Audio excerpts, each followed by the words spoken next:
unseen and unknown to those who live above the soil. The underground roots of neighboring trees attach and bond to one another. Through these unseen bonds, trees share life-giving nutrients. These bonds support communities of trees, and each tree depends upon these bonds to become stronger. You know, after the Civil War, we didn't have many trees here in Falls Church because it was a war. And it was a problem. We didn't have much of a community either, because people were kind of mad at each other. And there was this place up in Massachusetts, a town called Stockbridge, Massachusetts, that had a Laurel Hill Society, and they found that if they got together and planted their own trees in their community, that not only did they have nice trees, but they built their own community. And there was a man named Birdsey Northrup who found out about that town. He said, we ought to do that everywhere in the United States. And he started traveling everywhere.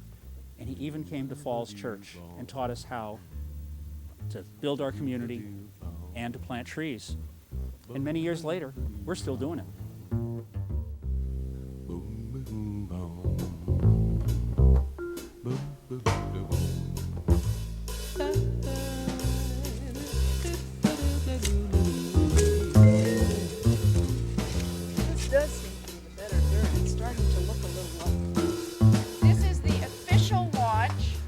Of what we expect will be a very significant program in our community. This is just day number one of what will be many, many days in different neighborhoods.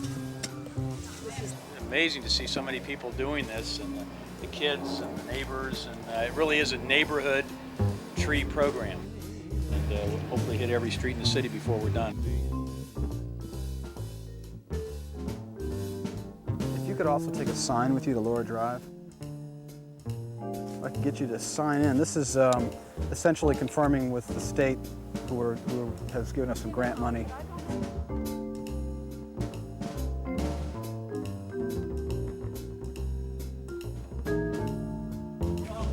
Oh, Marty, you can work with Barry. Yeah. Barry, do you know Marty? Right here with I don't think so. Do I? Marty, Barry. Yeah, Marty's a friend of Marta's. 408. All right. Thank you. Contrary to common belief, most tree roots grow in the top 8 inches of soil. These delicate, shallow roots absorb most of the water and nutrients that sustain the life of the tree.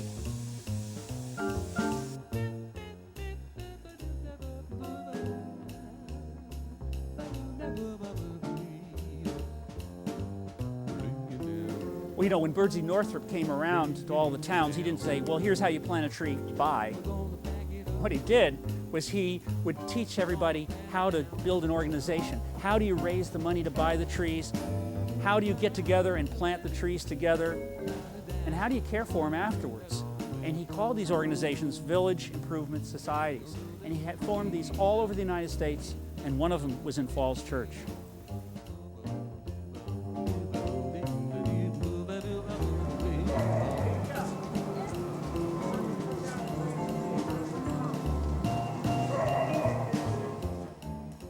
Well, there's trees everywhere.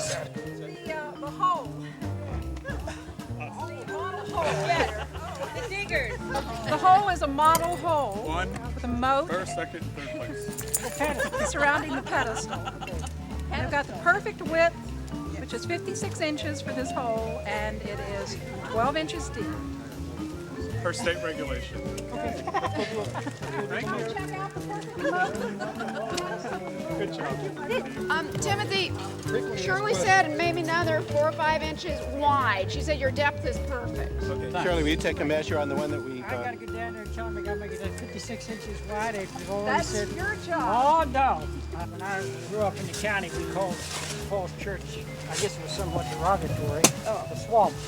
See, the trick on planting a tree is don't really plant it deeper than the root ball. The best digging hole is wide, not deep.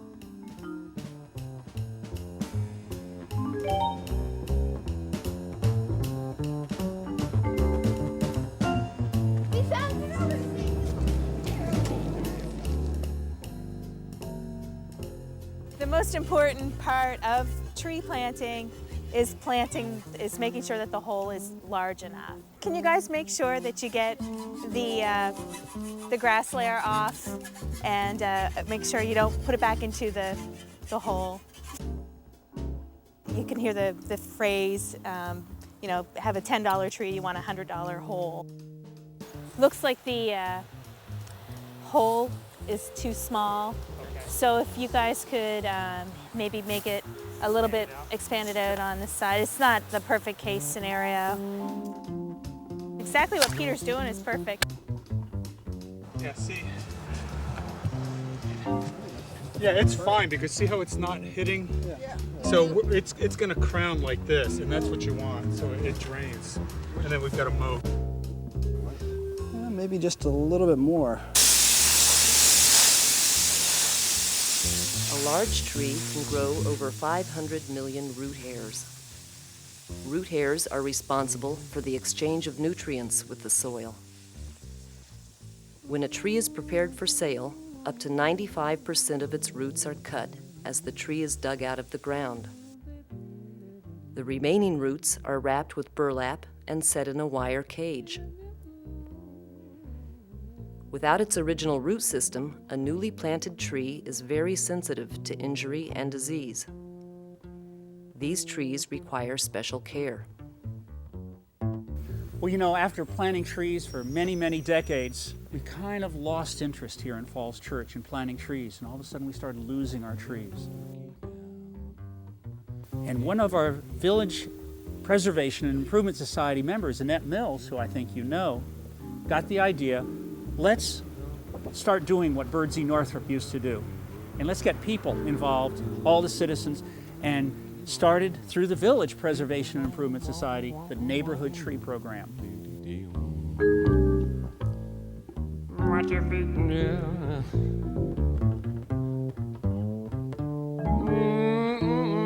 Everybody watch your feet.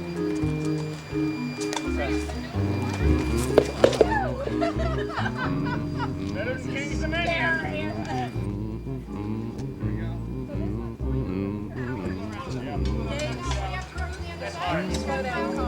Oh, these piles on both sides? Yeah. Go around. Okay, excuse me, we're going to go right there. I think we should go right in the middle of the street. Yeah. That'll do it. Ah, you have little faith. We need a median. A median would be great. Okay, want to help over there, Timothy? A median? You mean somebody who left the tree by a comedian? Oh. Got enough comedians.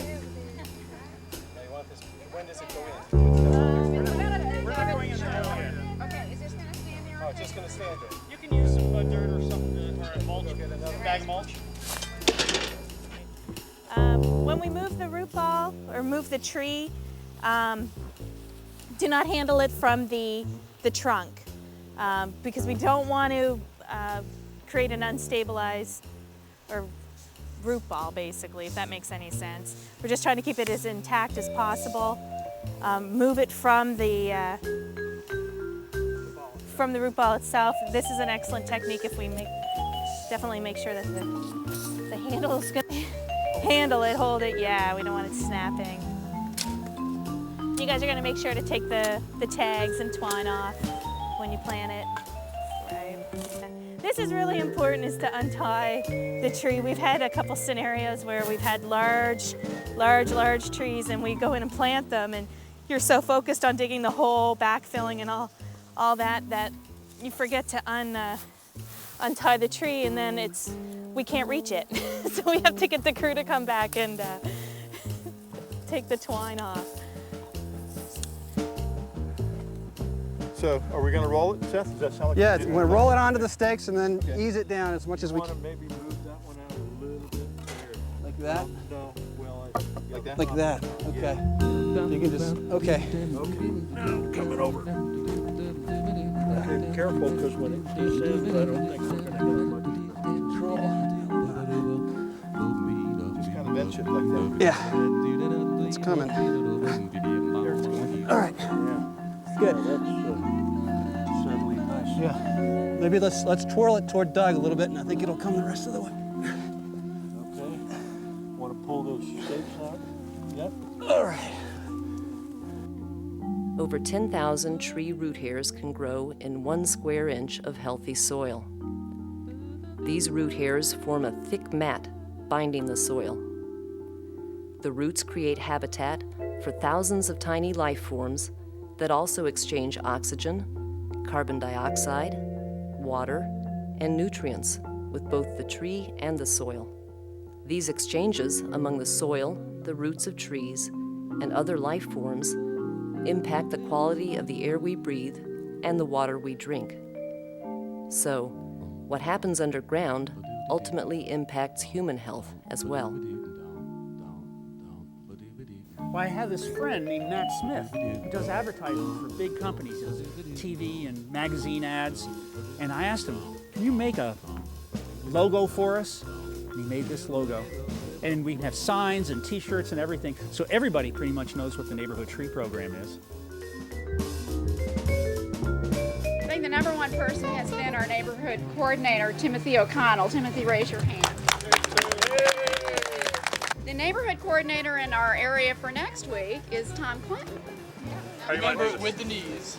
Yeah. Remember, the most important part is the root ball. You want to hold it, keep it together. It starts to tear, obviously. You'll see sometimes landscaping companies leaving the burlap right on in the basket, and both have different issues, but leaving the burlap up against the trunk of the tree is especially problematic because it'll collect moisture and the tree will rot from that point. It's a cheaper way to plant trees, definitely. And I've dug up trees 10 years later from when they were planted, and this burlap was still was still just as good as it was the day it went in. So try to get as much of the burlap off as possible. But if the root ball starts to fall apart, we want to backfill, tamp it down a little, and then remove the burlap to that stage. One of the best things I learned from my arboriculture professor was, as an arborist, you will not plant trees with the wire baskets on. So if you talk to some landscaping companies, they'll tell you that will break down, that the wire cage breaks down. Yeah, it might in a million years.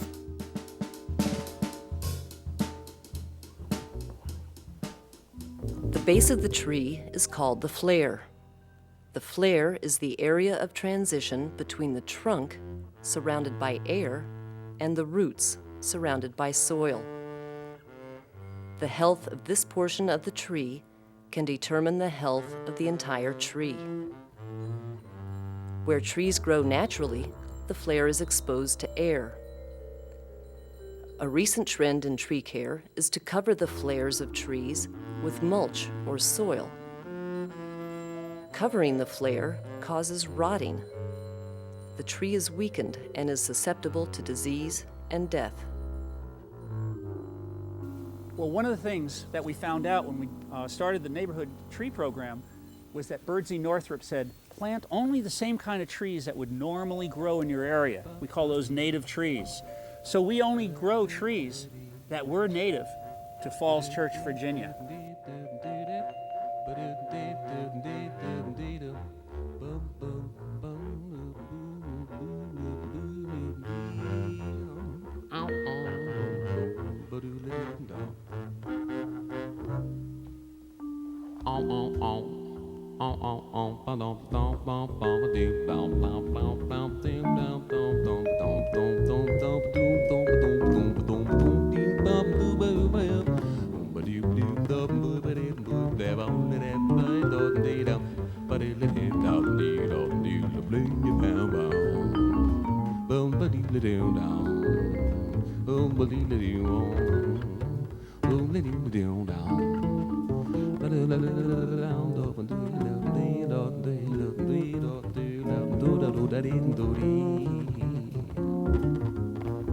After we finish backfilling the planting hole with soil, gently tap the soil down with your feet. Make sure you're not stepping on the root ball though, because you'll crush any of the remaining sensitive roots.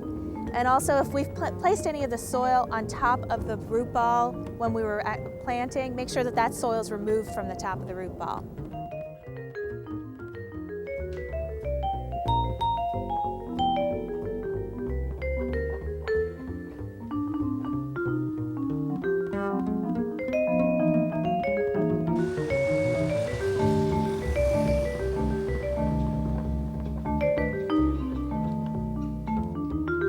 we put the mulch down, make sure that there's only a 2 to 3 inch layer. We don't want to put too much because it'll smother the soil and prohibit it from exchanging oxygen and water. And make sure that it's not against the trunk of the tree because we don't want the bark to rot.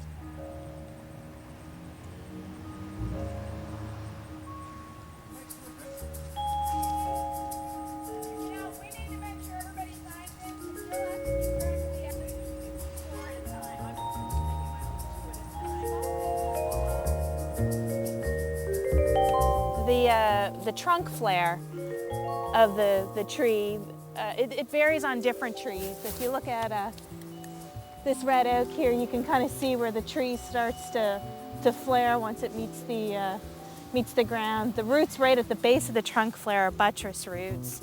On a little guy like this, you can't really see, but you can kind of tell where it starts to. Right over here, you can see yeah, the flare. yeah. So that's what we're looking for, is where the trunk starts to meet out. If you look at some trees that are planted too deep, it looks just like a pencil's been stuck in the ground and you can't see the root flare. And same problems as not removing the burlap is that the soil's too close to the trunk of the tree. You end up with moisture collecting and the bark breaking down and creating an opportunity for insects and diseases to get in there.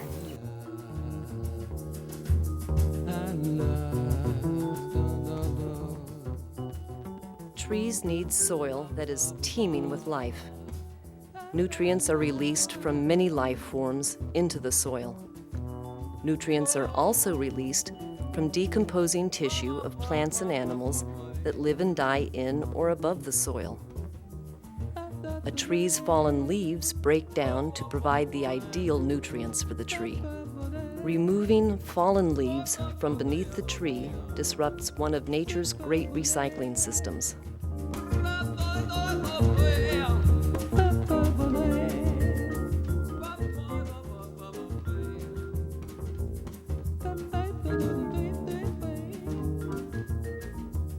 How many people have been to the farmer's market?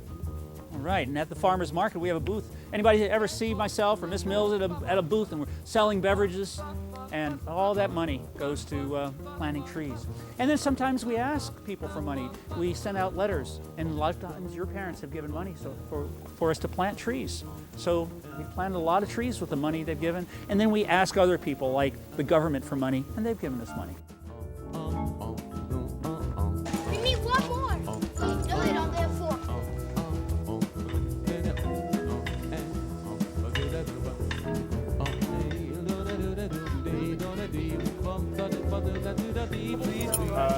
Or do you guys have enough that I can go home and get one? Okay.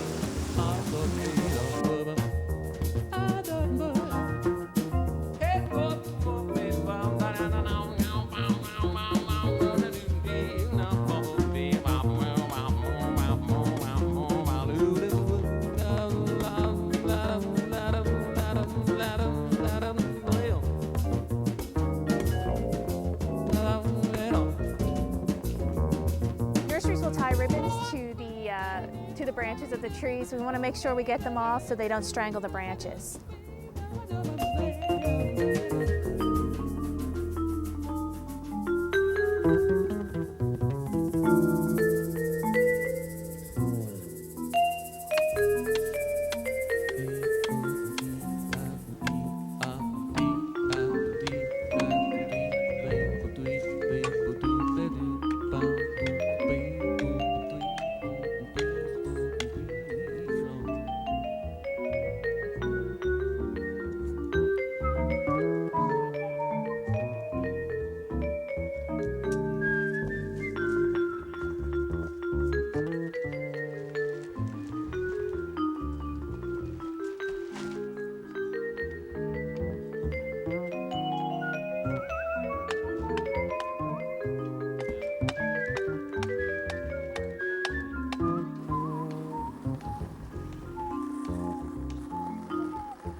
Healthy trees need healthy soil.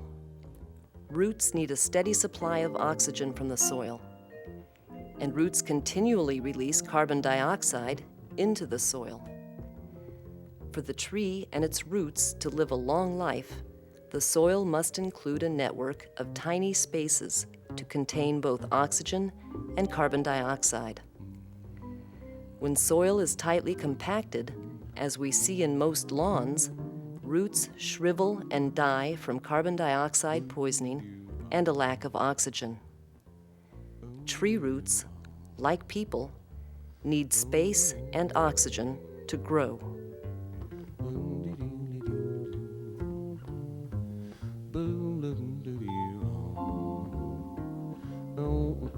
Not only do we plant trees and have a celebration after that, but we also go to celebrations. And when there are celebrations, we try to plant trees there. Everybody come forward a little bit. 1, 2, 3.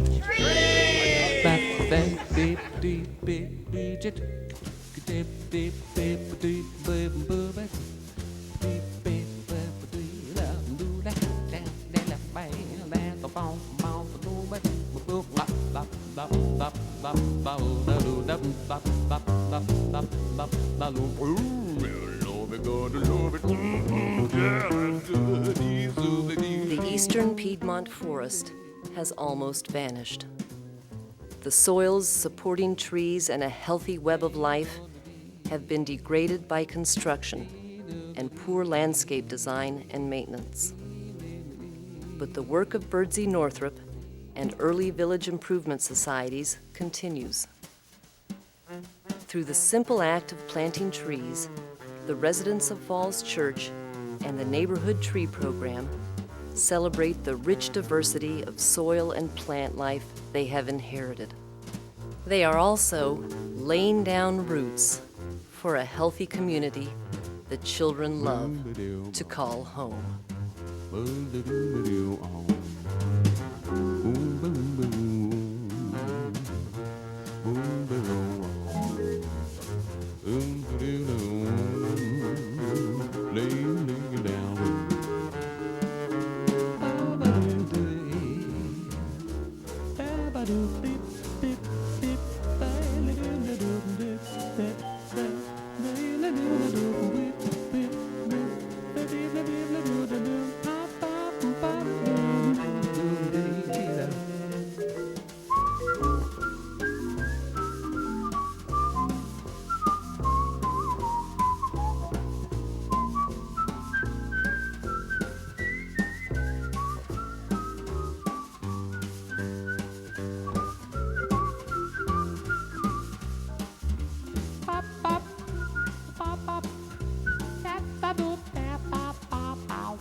Got